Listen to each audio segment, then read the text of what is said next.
Hola, buenas tardes a todos. Daos la bienvenida a este nuevo Instagram Live desde Nestinar con la ayuda de Santiago Rojas, con el que vamos a hablar sobre el tema del duelo y las esencias florales. Ya como introducción os voy comentando que nada, es un trabajo que tenía pendiente a nivel familiar por unas pérdidas que he tenido personales, y este verano estuve leyendo el libro de Santiago Rojas, El manejo del duelo, aquí lo tenemos, y he aprovechado para comentarle y decirle que, bueno, a ver si podíamos hablar un poquito, que creo que, bueno, en la situación en la que estamos, y aunque no sea reciente, en mi caso ya son casi 2 años, bueno, es un momento interesante para tratar este duelo, y bueno, que después de darte un tiempo las cosas van apareciendo, y justo pues bueno, era una lectura que me apetecía este verano y me apetecía tener una charla con Santiago sobre el tema, preguntarle ciertas cosas y aprovechar y compartirlo con todo el mundo, porque bueno, creo que hay cosas que son comunes para todo el mundo, y si hay gente que va haciendo preguntas intentaremos irlas contestando a medida que vayan apareciendo. Parece que ya tenemos aquí a Santiago, a ver si lo podemos añadir, que ya hace tiempo que... A ver si tengo aquí a Santiago para empezar. Me parece que estamos esperando la conexión de Santiago. Sé que lo tenemos por aquí. Aquí está. ¿Qué tal, Santi? ¿Cómo Hola, estamos? muy bien, muy bien. Aquí conectándonos. Ya tocaba, hacía tiempo que no nos veíamos. Sí que algún mensaje nos íbamos enviando de vez en cuando, pero ganas de hablar contigo. Ah, sí, qué alegría volvernos a ver, así sea a la distancia. Y que Sí, tienes ahí hombre, está muy bueno tu postal allá detrás, ¿eh? aquí la... nada, estaba justo haciendo la introducción de que, bueno, este verano tenía ganas de trabajar el tema, bueno, un tema familiar, que fueron las pérdidas tanto de mi padre como de mi madre, y la de mi madre ahora hará 2 años, y la de mi padre hará 3 años, la semana que viene, los dos.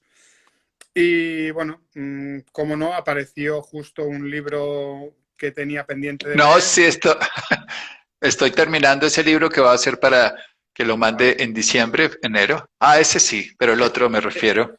Este es el que he estado leyendo este verano, y el que, bueno, me, me llevó bueno, a contactar contigo, y aparte de hacer el Instagram Live, que me sirva como excusa también para hacer un poco de terapia enfrente de todo el mundo, porque las preguntas que tengo, muchas son personales, pero bueno, también he pensado que hay muchas que van a ser comunes para mucha gente, y cosas que me han ido saliendo y que, bueno, a medida que vas leyendo, pues bueno, te das cuenta de muchas cosas. Y una de las cosas que comentas en el libro es el darse tiempo en el duelo, y es una cosa que, bueno, después de 1 año y medio de darme tiempo, tocaba empezar a trabajar en los distintos aspectos del duelo.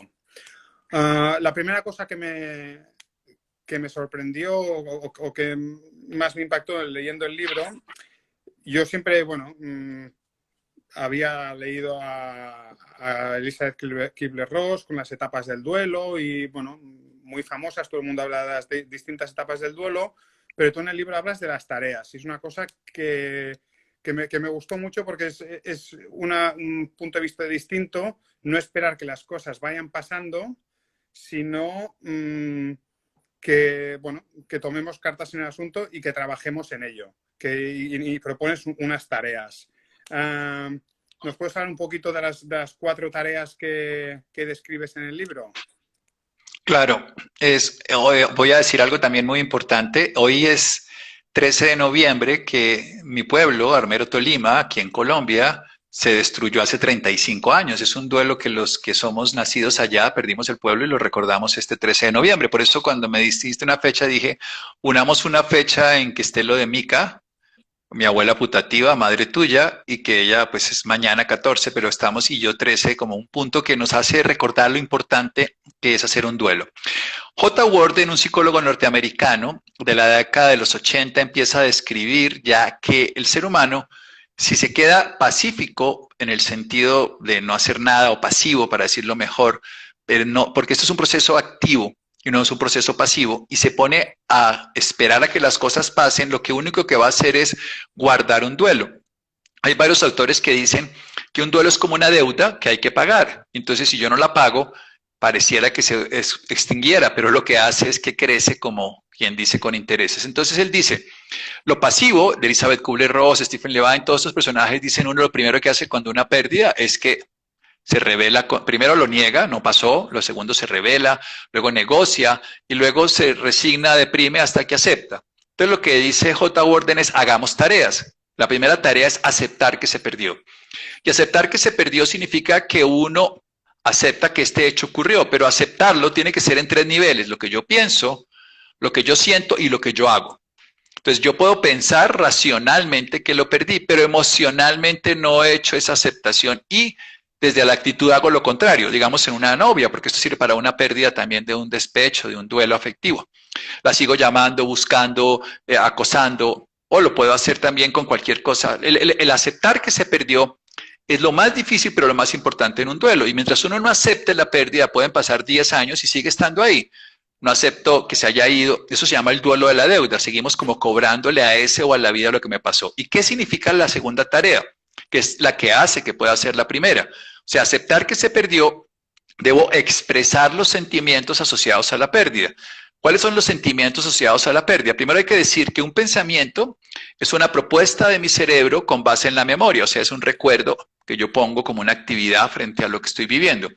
Una emoción es un impulso para actuar y un pensamiento con una emoción perdurable se llama sentimiento, o sea, es un pensamiento cargado de emoción. Un sentimiento es una cosa más perdurable, digamos, a mí me puede dar rabia por algo que se me cayó y lo recojo y se me olvidó, pero un sentimiento es seguir con rabia. Una emoción de tristeza es perdurar con ella. Entonces, ¿cuáles son las emociones asociadas a la pérdida? La primera, la tristeza y la más importante. Las otras son otras 4 emociones también muy importantes. Una es, además de la tristeza, la rabia.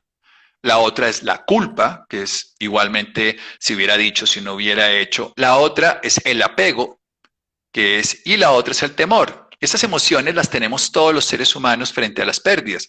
Tenemos el miedo de que me vuelva a pasar a mí o a otra, la culpa si yo lo hubiera dicho, si no lo hubiera hecho, la rabia, por qué dijo, por qué no dije, por qué si hubiera dicho, por qué Dios, la vida, el médico, bueno, lo que sea.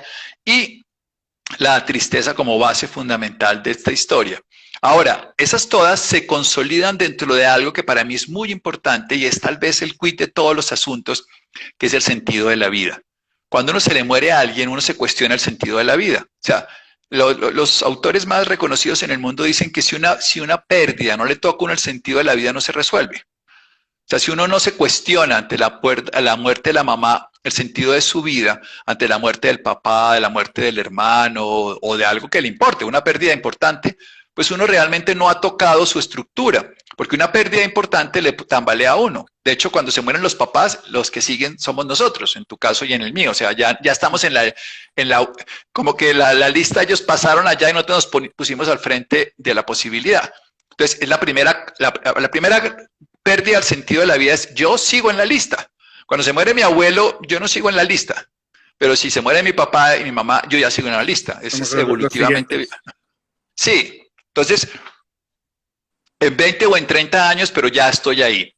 La segunda consideración es cómo reconstruyo los vínculos con esta persona. ¿Cómo reconstruyo un vínculo cuando ya no está presente? ¿Cómo reconstruyo ese sentir que no existe ese otro? ¿Cómo genero una idea? Y aquí es donde nosotros hacemos la tercera tarea, o sea, porque esto se va haciendo de manera sistemática, gradual. Cuando empezamos a expresar, tenemos que aprender a vivir sin el ser perdido, aprender a llenar los espacios que esa persona llenaba en mi vida de mí mismo. O sea, no puedo llenarlo, y eso es lo que hacemos en las parejas, cambiamos una pareja por otra.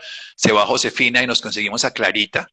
y entonces perdemos la opción de vivir intensamente esa vida o con Carlos y José, lo que sea. El ser humano lo que hace es que reemplaza, pero hacer un duelo es poder uno saber que nada será igual, pero estará bien. Y para eso es de llenar esos espacios que esa persona ocupaba en mi vida, reconociéndolo, que a mí me gusta esa palabra, reconocer es agradecer, reconocer lo valioso que fuera, y llenándolos de experiencias personales. Es aprender a vivir sin esa persona, aprender a llenar esos espacios, y luego de esa tarea consciente, porque estas son tareas conscientes, y ahí es donde uno le dice a los pacientes, hagan ejercicio, porque eso modula la respuesta del estrés, hagan un diario, escriban, acuérdense de esa persona y hagan algún tipo de vínculo construyendo ya desde lo interior. Y la otra cosa es también utilice el arte cuando la persona, hoy vemos que los poetas, los artistas, los músicos, muchas de sus formas de sanar los duelos es creando una obra musical, una obra teatral, una obra artística, lo que sea. Y la cuarta se llama volver a motivarse por la vida y los vivos. En castellano es volver a vivir. Volver a vivir normalizando que esa persona no está, pero que yo sigo vivo. Que aunque esa persona no viva, yo puedo seguir viviendo y que la vida de esa persona sigue en mí. Porque nosotros somos un cúmulo de memoria. Dicho de una manera más sencilla, cada experiencia de contacto, un abrazo que yo le dé a una persona, algo de mí y algo de ella se queda. Ahora alguien que ha convivido con uno, su madre, su padre, su hermano, su esposa, su hijo, pues estamos muy impregnados de una manera favorable de esa otra persona. Y lo que hacemos en el duelo es recapitular eso y volverlo eficiente para este presente. Perdona que te interrumpa, aprovecho las dos. En las tareas, intentando ligarlo con las esencias florales, tú por supuesto. Cuando reconocemos la pérdida, y veo que en el libro te basas sobre todo en el sistema BAC y Nueva Generación Orquídeas. Sé que desde que escribiste el libro, que ya hace unos años, has entrado en contacto con otros sistemas florales, así que aparte de 15 años. Por eso, no, ya el libro fue del 2005 el libro que tengo, la dedicatoria a Mica. Que seguro que has trabajado con otras esencias florales y era para que complementases un poco la información que das en el libro. En el tema de reconocer la pérdida, hablas de la Agrimonia y de la Rudbeckia. ¿Hay alguna otra esencia más que recomendarías o crees que con la Agrimonia y Rudbeckia es suficiente? Hay varias.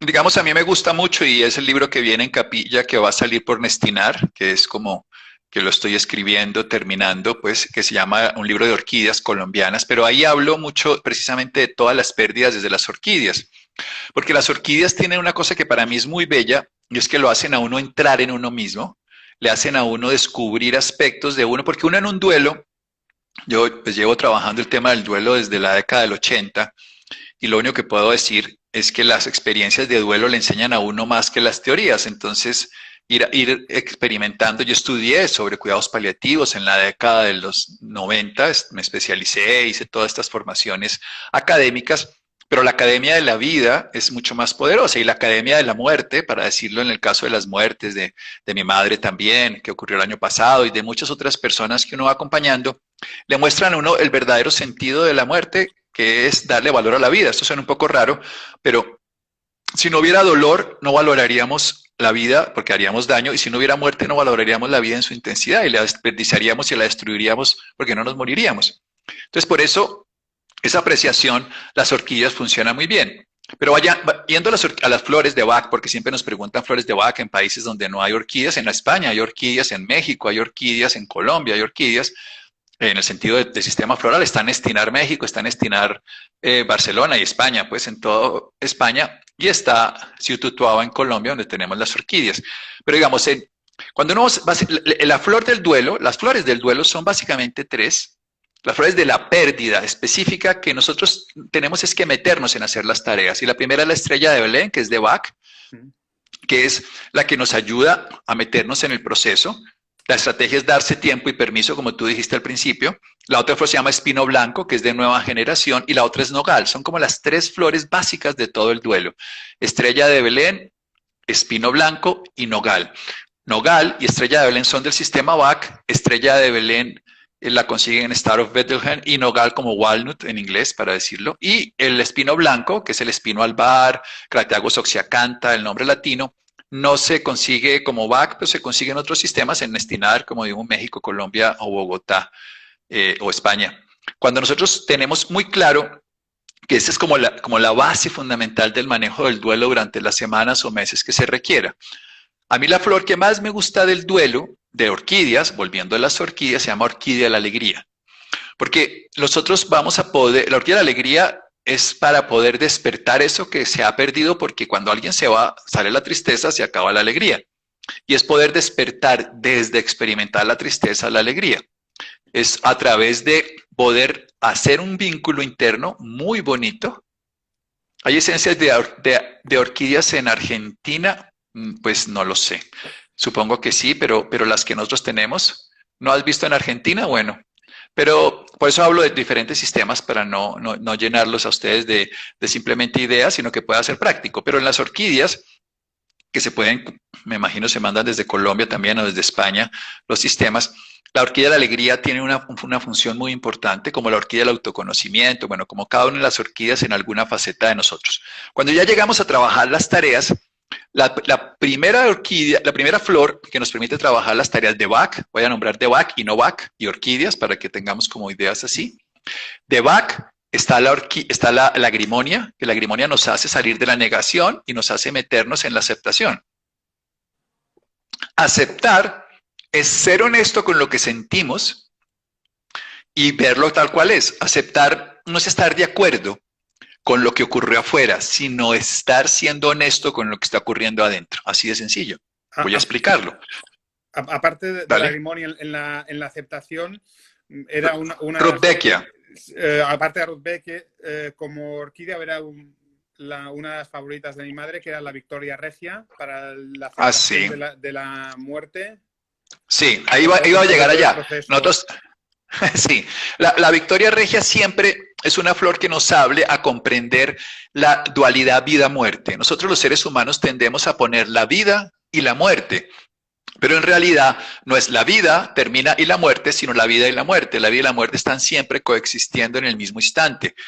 Yo tengo que morir al aire para volver a respirar. Mis células se mueren todos los días por las noches para que renueven los tejidos. Cada 2, 3 días los glóbulos blancos, cada 120 días los glóbulos rojos. Bueno, eso es permanente. La piel, el cabello. También yo necesito morir a ideas para aprender nuevos conceptos. Y además existe la vida y la muerte en todos los aspectos de la vida. Si no hubiera muerte, no habría vida. En la naturaleza se ve todo el tiempo. Entonces, lo que hace la Victoria Regia, y es para mí mi gran aprendizaje cuando la conocí, fue que me motivó a trabajar el tema de la muerte cuando la empecé a tomar, porque me di cuenta. Hicimos un estudio, te cuento que eso es en la Universidad de los Andes con unos estudiantes de psicología. Esto estoy hablando del año 92, 93, hace muchos años, que cogimos a un grupo de estudiantes de psicología, les hicimos unas preguntas sobre su percepción de la vida y la muerte.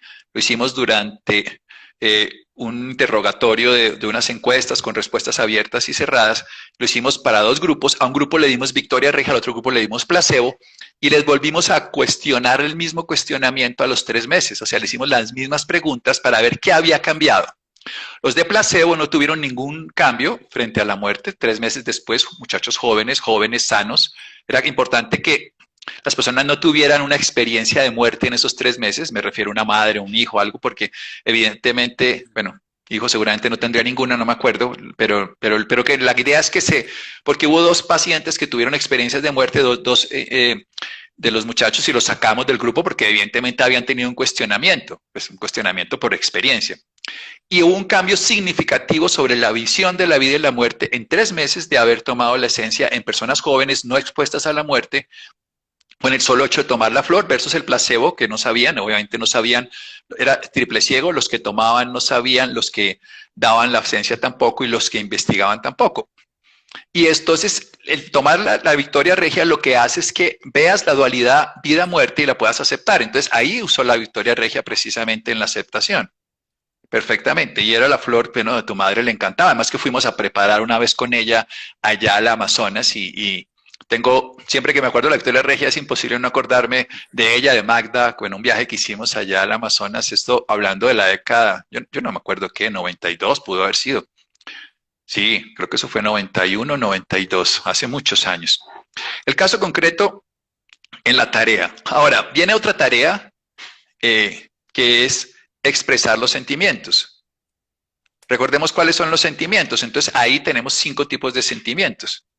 Está la tristeza, está la rabia, está la culpa, está el temor y está el apego, junto al sentido de vida. Entonces, ahí es donde uno tiene muchas flores para acompañar. Si la persona está profundamente en la tristeza, entonces tenemos de Bach la genciana y de Novak la borraja. Si tenemos la rabia, tenemos de Bach el acebo, por ejemplo, y podríamos tener de Novak el coriandro. Ahora hablamos de orquídeas por separado para no confundirlos más. Pero digamos para decirles de Bach. Si lo que tenemos es culpa, tenemos el pino por un lado y tenemos el albaricoque por el otro. También tenemos de otro sistema, por ejemplo, que es el bush, pero es que para no confundirlos demasiado. Entonces Stur Desert Rose, pero ya no quiero llenar los demás nombres. Digámoslo con Bach, que es como fácil. La tristeza sería la genciana, la rabia, que estamos hablando, sería el acebo, la culpa, sería el pino, el apego, sería la chicoria, fundamentalmente, y el temor sería el mímulo o el álamo temblón, depende del tipo de temor.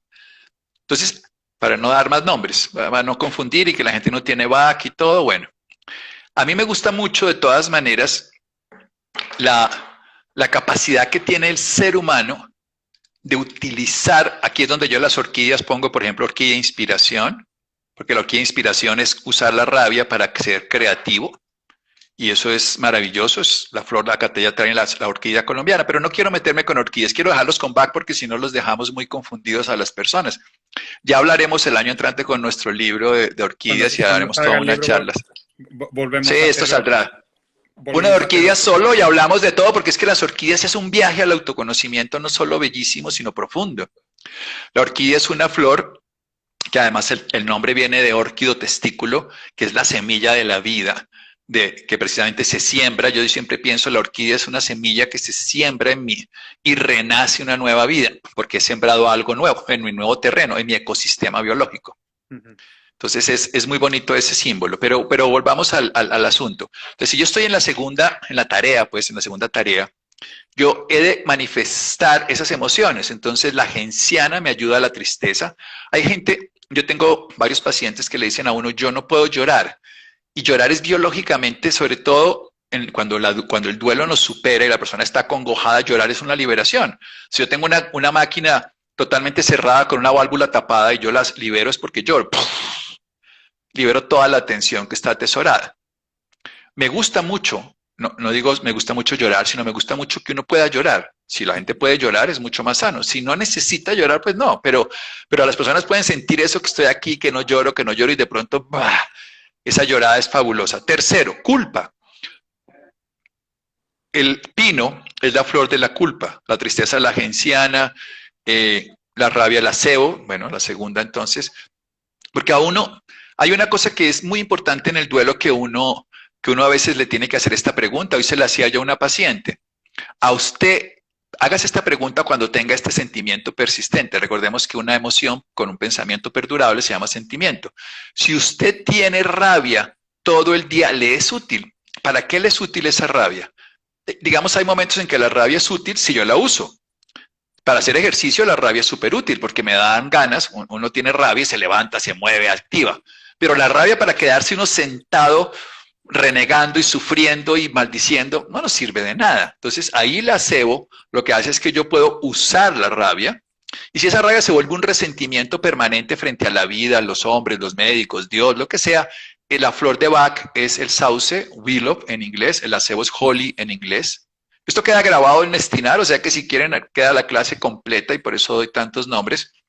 Pero es importante entender que lo que hace la flor, y esto es lo más importante, no es tranquilizarte, no es calmarte, no es embotarte, no es volverte un ente, no. Es que tú crezcas a través de la experiencia de la pérdida y la puedas sanar. Es muy diferente a un ansiolítico que uno ve a personas con ansiolíticos en duelo, totalmente paralizados. No, Lo que queremos es que la persona experimente la tarea como una acción consciente, no solo la desarrolle, sino que se gane la lección de lo que vivió.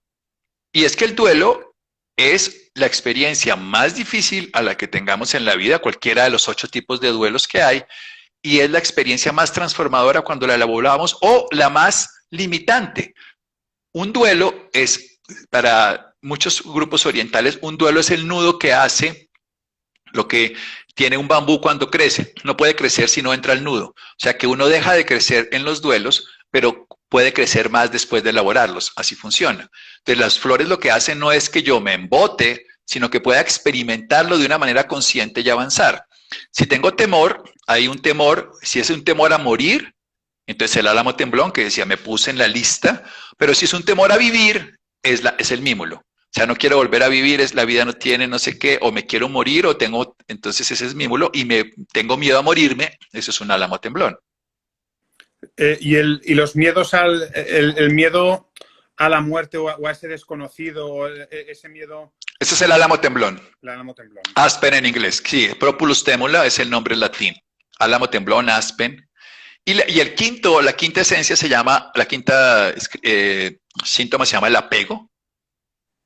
El apego es muy importante entender que nosotros estamos apegados a la vida, esta está bien.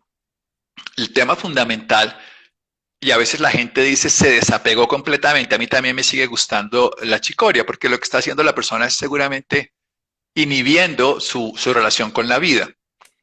Nosotros necesitamos estar apegados como un árbol necesita estar apegado a la tierra. Y es fundamental que lo tengamos claro. O sea, el árbol crece sobre la tierra, necesita estar apegado a la tierra. Necesita funcionar de esa manera.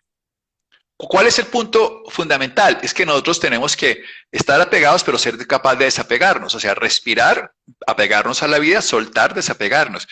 Y lo que hace la flor de la chicoria es que nos permite un apego saludable.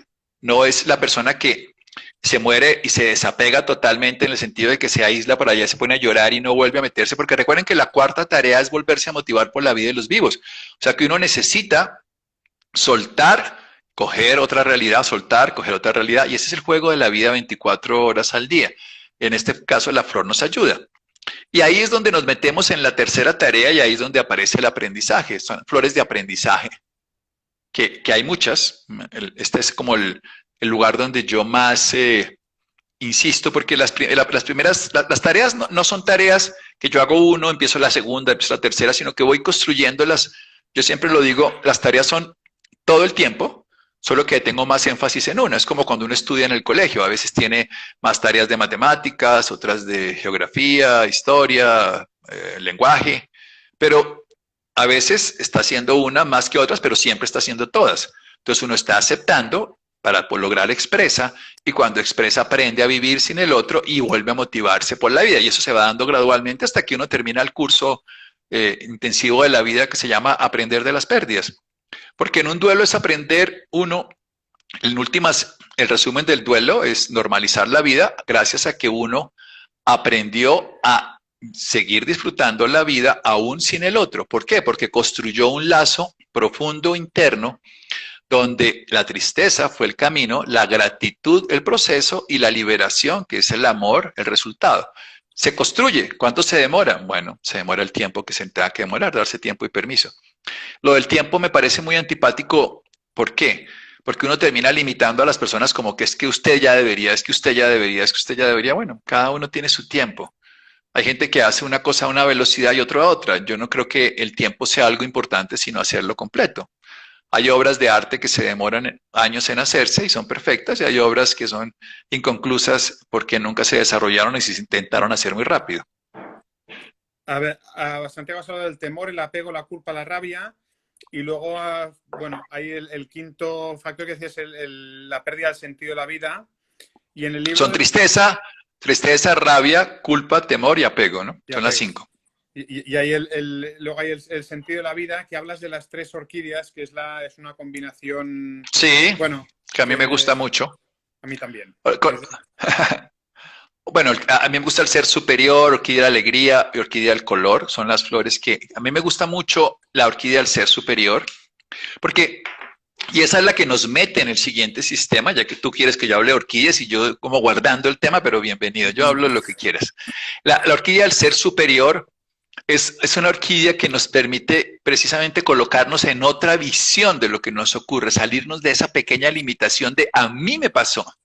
Se murió mi mamá, se murió mi hijo, se murió mi esposo, y ese mí nos genera siempre una limitación de eso me pasó a mí.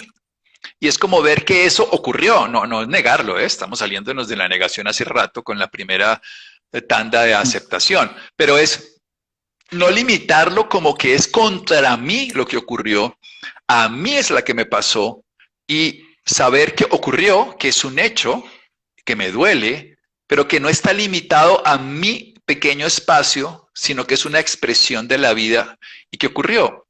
Y eso me va a hacer poder ver otra realidad. A mí me gusta el ejemplo que siempre doy con los duelos. Es como si uno tuviera en un duelo una imagen, se le vuelve a uno así, le tapa a uno su punto de vista. Y lo que uno hace con el duelo es que lo ubica como un icono en la pantalla del computador. ¿Eso qué quiere decir? Que uno mira la pantalla y no ve algo que lo tapa, sino que mira un icono ahí todas las mañanas, todos los días, puede abrirlo un momento, llorarlo, escribirlo, tener un diálogo interno con ese ser, y luego vuelve y lo cierra. Entonces puede abrirlo, y hay épocas como las fechas de hoy o de mañana, donde la tenemos súper presente. Entonces abrimos el icono y lo volvemos salvapantallas durante un día, estamos con ella, la sentimos, nos acordamos, la lloramos, y volvemos y lo ponemos en el icono que siempre estará ahí. Como ver la foto de la persona, que yo tengo aquí la foto de mis papás en este cuarto donde estoy, la veo todos los días que entro aquí, entro todos los días que estoy en el consultorio, de lunes a sábado, y lo veo. Estoy aquí, la veo.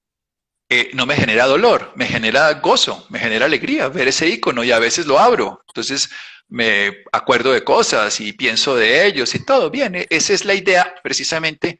Y esas orquídeas nos ayudan, la orquídea del ser superior, la orquídea del color, la orquídea de la alegría, a situarnos en un lugar donde podemos reconstruir, aprendiendo a vivir sin ellos, reconstruir ese vínculo que teníamos desde el color, que es ver las cosas como son, con otro matiz, las veía oscuras, negras, caóticas, verlas con otra luz, o sea, iluminarlas. Es básicamente, a mí siempre que me preguntan cuál es la cualidad del ser humano que usted más quisiera tener, de cualquier ser humano, yo digo claridad. Cuando tiene claridad le va mejor. Cuando uno tiene todo oscuro, confuso, es horrible, pero tiene claridad, como dicen, cuando uno va a buscar las cosas, lo que más necesita es luz. Si no están a oscuras, no las va a encontrar. Entonces uno en la vida necesita claridad, y la orquídea del color nos da claridad, la alegría, su nombre lo dice, y la del ser superior nos hace despersonalizar esa pequeñez de a mí, a mí, a mí, a mí, para saber qué ocurrió, que nos duele, pero que no nos limita. Insisto, un duelo puede ser la oportunidad más limitante o la oportunidad más transformadora si aprendemos. Y, dale, cuéntame. Al principio de todo, una chica ha preguntado el duelo en los niños. ¿Cómo encararíamos el duelo en los niños? ¿Qué esencias les podríamos dar para llevar mejor? Me imagino que es un tema también en el caso de los niños, es de entender qué es lo que está pasando, no sé si aceptación o más de comprensión de lo que está pasando, porque depende de las edades, que a nosotros nos pasó con mi hija, que ahora tiene 8 años, pero bueno, cuando murió su abuelo tenía 5, cuando murió su abuela tenía 6, y cómo hablarlo esto y qué esencias nos pueden ayudar para que los niños comprendan lo que está pasando. Es muy importante, cuando quiero saber cómo hago para que mi hijo comprenda, es preguntarle qué ha entendido. O sea, ¿qué has entendido de lo que pasó con tu abuela? ¿Qué entendiste? Y desde ahí empezamos el diálogo. Y ese diálogo tiene 3 grandes vertientes que son igual de importantes las 3. La primera vertiente es la de no culpa. O sea, lo que ocurrió hay que decírselo. Lo que se haya muerto tu abuelito, tu papá, tu mamá, tu hermano, lo que sea, no es tu culpa. Eso ocurrió porque uno puede crearse, y lo sé por la experiencia de muchos adultos, que sienten que ellos odiaron a su papá porque un día no les dio el juguete, o a su abuela porque no quiso verlos y estaba enferma y les vomitó encima, lo que sea, y sienten que lo odiaron, y por eso, en ese pensamiento mágico que se puede tener de la infancia, puede generar que eso causó lo que pasó. Como si se fue es porque está brava conmigo. Si se murió es porque no me quiso, o lo que sea. Y eso hay que poderlo preguntar y aclarar. Lo segundo, que es igual de importante, no está tu papá, tu abuelo, tu hermano, tu tío. Sin embargo, yo o tu mamá o la que quede, la persona que sea, va a cuidar de ti. O sea, es porque una de las cosas que más perdemos en la muerte de un ser querido es la sensación de ser cuidados, más siendo niños. Nosotros necesitamos esa sensación de que algo nos contiene, nos sostiene, nos ayuda, nos aporta. Y por eso uno le pregunta, bueno, ¿qué es lo que más extrañas de Pepito, Juanita, Mica, de quien sea? ¿Qué es lo que más te aportaba, te daba el abuelo, la abuela? Entonces, eso es lo que la persona está de alguna manera extrañando. Es más fácil con un perrito o un gatico, se fue perrito y entonces aparece otro perrito y le aporta esa condición, pero eso no es igual con un abuelo o una abuela. Pero ahí no se reemplaza a la persona, pero sí se acompaña, que acompañar es compartir el pan, se nutre esa carencia que queda porque la otra persona no está, que en un adulto la encontramos adentro y en un niño se la volvemos a experimentar desde afuera. La tercera gran vertiente de los niños, que va por otra dirección esencial, es estar dispuesto a escuchar la pregunta varias veces. ¿Por qué los niños no tienen, antes de los 9 años es muy difícil que haya una certeza, una certidumbre de tiempo? ¿Eso qué significa? Que yo pienso que lo que ocurrió ayer de la muerte de mañana cambia, porque en dibujos animados yo lo veo en la televisión y los primeros años de vida, la muerte se asocia a lo que es equivalente a no ver o no moverse. Ellos juegan y dicen, esto es un avión, ¡pum! Se cayó. Entonces, está vivo, yo lo vuelo, está muerto, no se mueve. Cuando no hay esa certidumbre de una certeza de que existe una limitación física, ya no se va a volver a ver, además incluso los niños le dicen, vamos al cementerio y le llevamos comida al agua, vamos y lo visitamos como vamos a verlo, pero no vamos a verlo, vamos a ver la tumba, y esas certidumbres generan dudas y hay preguntas. Y uno vuelve y pregunta, ¿tú qué entiendes de esto? Sobre lo que esa persona, ese niño nos contesta, nosotros construimos un diálogo a sabiendas de que no lo va a volver a preguntar, porque el espacio-tiempo de la certidumbre y de lo absoluto y de lo perdurable no existe en una mente hasta por ahí los 9 años de edad. Entonces un niño pequeño va a funcionar de una manera diferente y esa es como la estrategia. ¿Qué gotica les damos a los niños? Bien.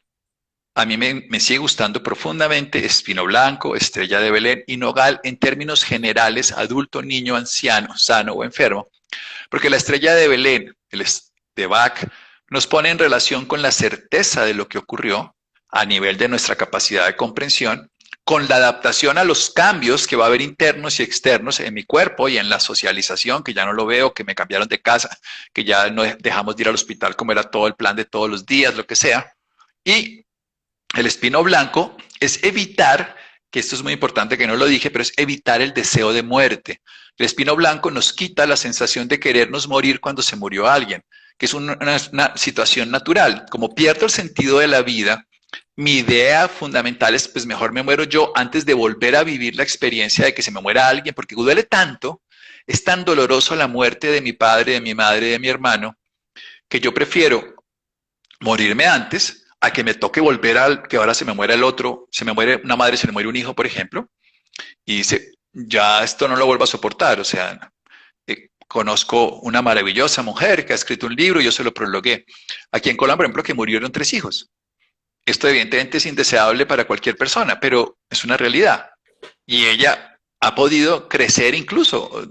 Hoy es una conferencista y apoya muchos duelos.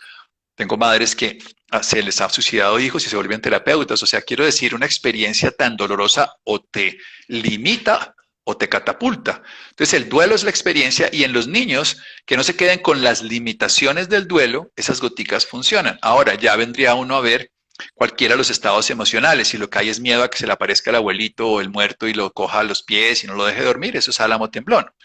Si lo que hay es que es muy común este estado en los niños, es tal vez lo que yo más veo, es un sobrecuidado que hace un niño sobre la mamá si se muere el papá, o el hermanito si se muere otro, o lo que sea. Ahí la flor es castaño rojo, red chestnut, porque lo que hace es que está sobredimensionando la posibilidad de pérdida, entonces hace un sobrecuidado sobre aquella persona que queda viva, que es su punto de referencia. Entonces ahí, pero generalmente con esas 3 flores en los niños funciona muy bien y si hay miedo o algo, lo acompañamos.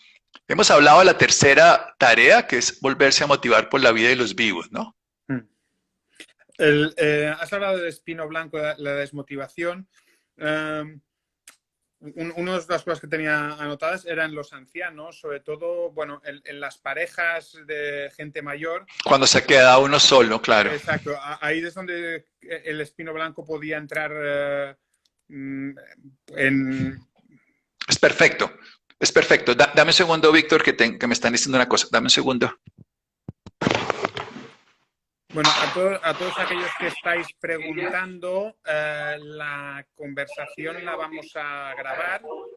Estará en el Instagram de Nestinar y también en el YouTube de Nestinar. Podréis acceder a la charla a posteriori, porque ya sabemos que son muchos nombres, muchas flores, y así podéis acceder a toda esta información que tenemos. También recordar que las esencias en Colombia, en Ciututua, podéis encontrar todas las esencias, tanto de Bach, nueva generación, como orquídeas.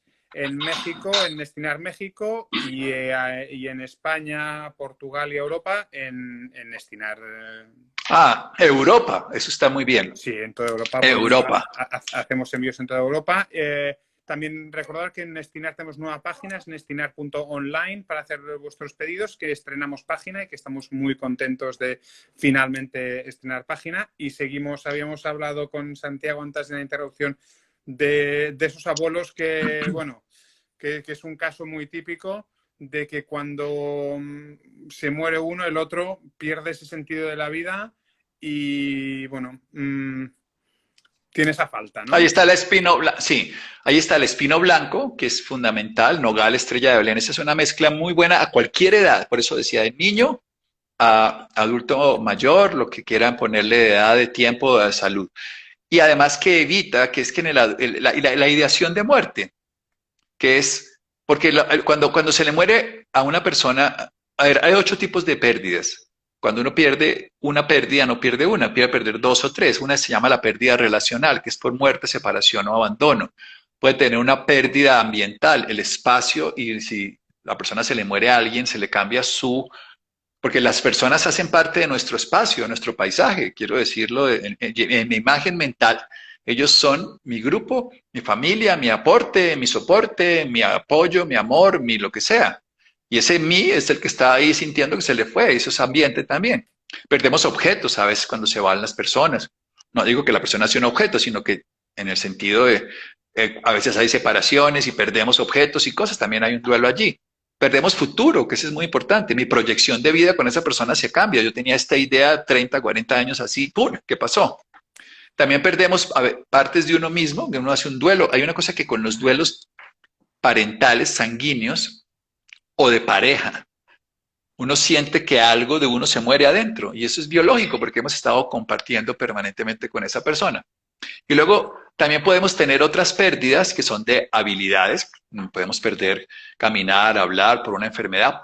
Las partes de uno mismo también puede ser por una cirugía o también podemos perder algo que es muy importante que la gente no le da, digamos, la misma consideración, pero son los duelos que llamamos duales, que significa que lo tengo o no lo tengo. A veces a un niño se le separan los padres y los tiene, pero no los tiene, porque los tiene separados, o a uno tiene un familiar con Alzheimer y entonces lo tiene ahí, pero no lo tiene. O sea, los 8 tipos de pérdidas se pueden estar mezclando entre los diferentes tipos de consideraciones. Y el último tipo de duelo son los hábitos. Entonces yo me habituaba a tomarme un café a las 4 de la tarde con mi esposa, a hacer esto, tal cosa. Ahora me desespero, o hacer esto, o el de fumar, obviamente, beber, que son hábitos. Hay que hacerle duelo. La clave es hacerle duelo y para cada duelo, para cada pérdida, hacer las tareas. Es un modelo estructurado y útil, por supuesto. Ahora, en mi caso particular, y supongo que pasa a mucha gente, ahora justo es el aniversario tanto de la muerte de mi madre como de mi padre, llegan también las épocas de Navidad, y no es que tenga una tristeza constante, pero sí que hay fechas o momentos en los que, bueno, sí que tienes un momento más, no sé si llamarlo de tristeza, de melancolía. Me imagino que es normal. ¿Qué hacemos? ¿Cómo encaramos estos momentos que se nos dan en los, bueno, momentos puntuales, ya sean por fechas del calendario, por reuniones familiares, por cosas que pasan y te, bueno, te coge esa tristeza, esa melancolía más bien puntual? Sí, técnicamente el duelo siempre se activa con tres hechos fundamentales, con las fechas, con circunstancias similares y con los espacios que se relacionan. Me explico. Los espacios, uno pasa por el hospital donde murió o va a la ciudad donde ocurrió, si fue un accidente, o espacios que también compartíamos con esa persona, el cuarto donde dormía, donde vivía. Entonces los espacios tienen esa, porque la mente es asociativa y la mente asocia tiempo y espacio. Y también eventos similares. Entonces, uy, le pasó lo mismo a alguien, le pasó esto igual, ocurrió lo mismo con. Pero la más difícil de todas es la de las fechas, porque son perdurables y son fechas que tienen características muy limitadas en cuanto a tiempo, pero muy altas en intensidad, que son las fechas de los aniversarios, aniversario de vida y de muerte.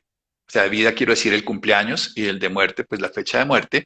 Aniversario si compartíamos, éramos esposos, esposas, pues esa fecha X, pero también las fechas comunes, y las fechas comunes son la Navidad, que es la más común de todas. Hay algunas festividades sociales donde siempre en las épocas de carnaval, entonces hacíamos esto, pues ahí se puede hacer. Pero la Navidad tiene una connotación familiar y muy cercana.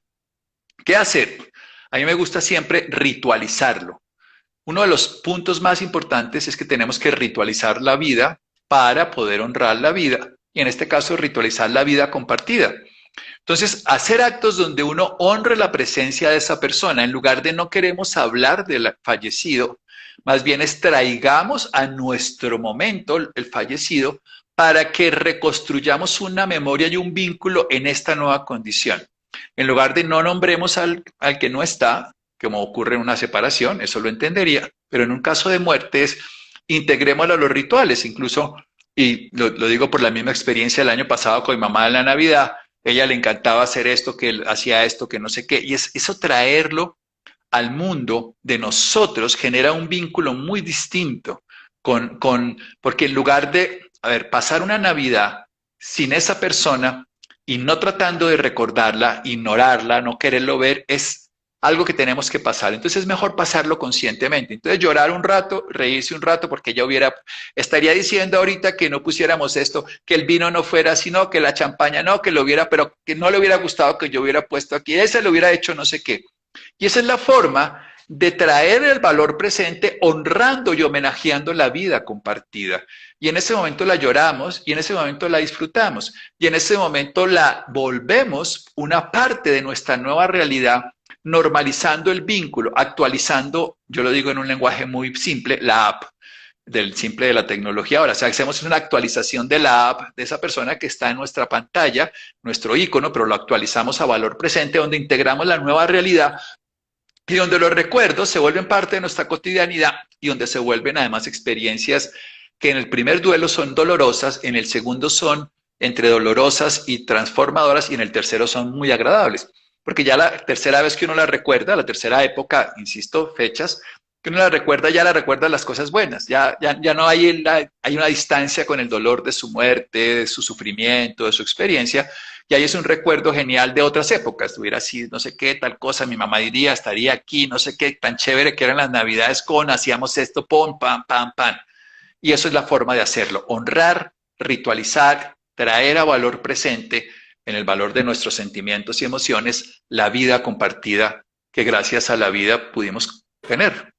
Aunque estas navidades van a ser diferentes por otros motivos, porque bueno, con el tema confinamientos y reuniones familiares vamos a ver cómo lo solucionamos, porque va a ser unas navidades un poco, bueno, parece que como mínimo aquí en Barcelona vamos a Diferentes. tener, sí, dejémoslo así. Otra cosa que te quería comentar con estos rituales y recordar, y pasó no hace mucho que mi hija estamos a punto de comer o de cenar, en vez de que era comer un fin de semana, y mi padre venía muchas veces a comer a casa Y ella estaba poniendo los platos en la mesa y sin decir nada puso un plato más y dijo, mira, este es para el avi Jordi, para el abuelo.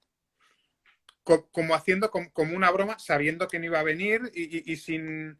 se nos quedó un poco el cuerpo extraño, como diciendo, ¿cómo reaccionamos sobre eso a una niña que tal vez nos está dando una lección de decir, normalicémoslo, hago una broma sobre esto y le pongo un plato sabiendo que no va a venir? Yo creo que uno siempre le debe preguntar a los niños, ¿y por qué se te ocurrió esto? Y los niños pueden contestar cosas como ocurrió, por ejemplo, particularmente en mi familia, cuando se murió el abuelo mío y estaba una prima mía, le contaba a los padres, yo esa historia no la recuerdo porque no había nacido, pues obviamente no sé, pero sí fue muy famosa en mi familia, de que estaban en ese proceso y dijo, el abuelo vino, me contó esto, me dijo esto, y ella les contó con la naturalidad, pero ¿cómo? Si estaba sola en el cuarto, no, él estuvo aquí, les dejó saludes, y ahí es donde uno empieza a hablar de otras realidades. La otra es que la niña lo quiere ver como, les quiero alegrar la vida de hablar del abuelo, y uno les pregunta. Y creo que lo deberíamos tomar tan natural como la vida. Bien, pues, ¿qué crees o sea, la pregunta siempre es, ¿por qué haces esto? O sea, ¿por qué se te ocurrió poner un plato? Para que venga el abuelo. ¿Y tú crees que va a venir? Bueno, entonces ya contestará lo que crea, lo que sea. Y nosotros ahí en ese momento decimos, bueno, vamos a dejar ese plato, que es muy bueno que nos acompañe y que lo recordamos. Entonces, a eso es honrarlo. Vamos a traerlo en lugar de, no, no digas eso, ¿cómo es posible? Esto es horrible. No, todo lo contrario. Qué bueno que recordemos al abuelo. Incluso vendría una pregunta más interesante. ¿Qué es lo que más te acuerdas del abuelo? ¿Y qué es lo que más extrañas de él? Bien, extraño que él me leía cuentos o lo que fuera. Entonces, usemos ese recuerdo para que lo honremos. Entonces, cuando hagamos eso de leer un cuento, vamos a honrar al abuelo. O cuando hagamos esto de vamos a estar presentes al abuelo. Y el abuelo se vuelve parte de nuestra vida, ya no en una presencia, sino en una experiencia. Otra cosa que se está dando ahora más son los duelos o el no poder despedirse de los seres queridos. Y ahora se ha normalizado un poquito más, como mínimo aquí en España, pero al principio de la pandemia era muy intenso el no poderse despedir, el no poder hacer ni el entierro ni el Sí, en todo el velatorio. mundo ha pasado así, ¿no?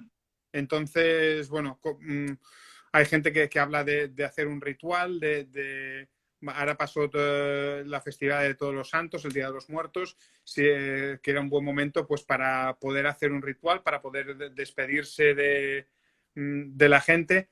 Entonces, ligando este tema, ¿cuál es tu opinión sobre el día, el 1 de noviembre, que es el Día de los Muertos, el Día de Todos los Santos? ¿Cómo enfocarlo para gente que es creyente, para gente que cree en ello? Yo a veces me he planteado si hacer un poco como en México, hacer un altar pequeño como recordatorio de esa gente que nos ha dejado y que no queremos olvidar, como si dijésemos. Sobre todo nosotros que tenemos una niña más pequeña, tengo 2 hijas, la pequeña no llegó a conocer a sus abuelos. Sí es una cosa que, bueno, ¿cómo hacerlo para que no sea doloroso para los que nos acordamos y los pequeños puedan saber de la existencia de los abuelos o de que tuvo unos abuelos? Si es ¿cómo ves ese ritual o cómo...? Sí, hay muchas cosas muy interesantes ahí, muy simples, pero nosotros somos un cúmulo de memoria y de historia. Puede que tus hijas no conocí, bueno, tu hija menor no conoció al abuelo, pero en su nariz estará el abuelo y en sus ojos o en su cadera o en su cuerpo. En alguna parte, quiero decir, uno termina heredando rasgos genéticos por un lado y además también muchos comportamientos que son muy característicos de allí. Entonces, el negarle la historia a una persona, pues no, a mí me gustaría que, y yo de hecho lo tengo aquí como digo, tener el ritual de ritualizar los vínculos, pero algo más importante todavía, y es que nosotros podamos tener un lugar donde esa persona sigue existiendo en lo interno y en lo externo, y eso es un altar. Cada uno tiene sus tradiciones, sus creencias, entonces lo honra con una forma u otra. Mi mamá, por ejemplo, tenía, me pareció muy saludable y lo hizo toda la vida, tenía todo un lado de fotografías, muchas fotografías de la gente, y al otro lado tenía también de las personas. Y ella los iba pasando, o sea, se iba muriendo sus familiares, iba pasando las fotos de este lado a este lado, y tenía como las dos cosas. Aquí están la gente que yo quiero, aquí está la gente que yo quiero. Aquí están los que yo puedo seguir viendo, aquí están los que no veo. Pero los seguía viendo a los dos. Y esa me parece una costumbre muy sana y yo tengo aquí integradas precisamente lo mismo. Es un aprendizaje casero, pero en la práctica lo que uno puede hacer, como hacen los mexicanos y otros pueblos, es tener un pequeño altar donde uno entra en ese vínculo externo y siente ese sentimiento interno. Nosotros lo único que tenemos internamente son experiencias que nos dan sensaciones e imágenes. Entonces, esa imagen de afuera, de mi padre y mi madre, produce una sensación adentro. Esa imagen llega a un momento en que ya no produce una sensación de tristeza, sino una sensación de regocijo, de gratitud. Hoy, por ejemplo, lo recuerdo muchísimo porque hoy es 13 de noviembre, que decía lo de Armero. Ellos viajarían el 13 de noviembre de 1985 a Armero y hubiesen muerto, como muchas personas en la catástrofe, porque fueron muchas casualidades, causalidades que no permitieron que viajaran por cosas menores de la vida, pero terminó. Había un proyecto que tenía que hacerse el lunes, esto fue un miércoles, hace 35 años, y ellos no pudieron viajar el lunes, no pudieron viajar el martes, el proyecto se hizo el miércoles y ya iban a viajar por la tarde, el carro no manejaba, no funcionaba, entonces se fueron, iban en la buseta, los dejó la buseta que quedó allá aplastada en el lodo, o sea, entonces yo siempre que el 13 de noviembre lo primero que me acuerdo es de mis papás. ¿Por qué? Porque la vida nos dio una opción de tenerlos más. Y lo que hace al final un duelo es honrar la vida. Entonces recordarlos, incluirlos en la conversación, aunque al principio sea con tristeza. Recuerdo, al día siguiente de la muerte de mi mamá, yo tenía una conferencia y yo asistí y les conté. Entonces me dijeron, ¿estás mal? Le dije, no, estoy triste. Es que estar triste no es estar mal. Tengo una tristeza que me permite hablar desde la tristeza. Hoy voy a hablar desde ahí, porque ahí estoy. Entonces, no negarse lo que uno siente cuando los ve en la imagen, en la foto, lo que siente, hasta que permite que se construya una nueva realidad que es mucho más hermosa, que es la realidad de que perduran en mi memoria, en mi cuerpo y en mis proyectos. Y llega un momento en que uno cada vez que hace algo les habla. Esto, tal cosa, tú me enseñaste esto, tú no sé qué, y siguen siendo parte de nuestra vida, ya no en la experiencia externa, sino una experiencia íntima y básicamente absolutamente experimentable. Y eso es lo que es hacer un duelo, saber que nada volverá a ser igual, pero todo está bien. Vamos a terminar, Víctor, porque yo tengo ya consulta aquí en 4 minutos, pero perfecto.